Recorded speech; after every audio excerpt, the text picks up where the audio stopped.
Kajing em janga hang ni Haper thaying shong basa Kadap daki jing e bat ki jing ma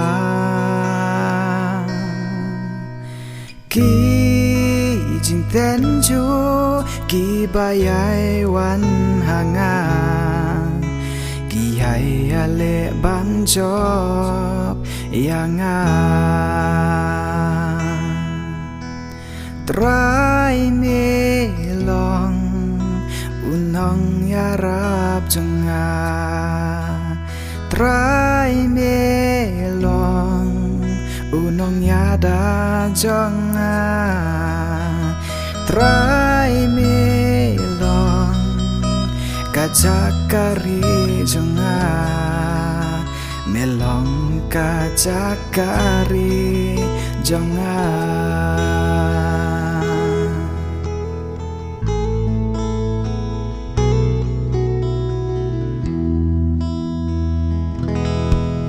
Haba pimat ki jeng pang Jeng kuslai haka mensim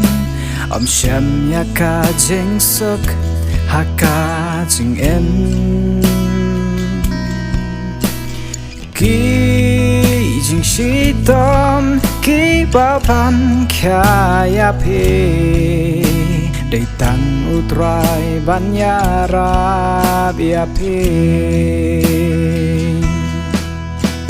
Try me long unong yarap jenga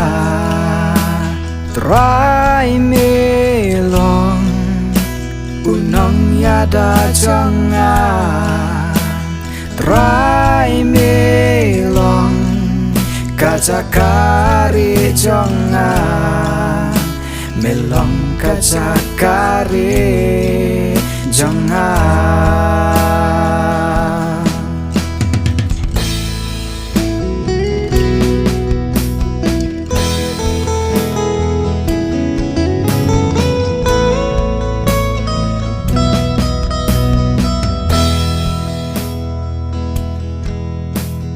Try me long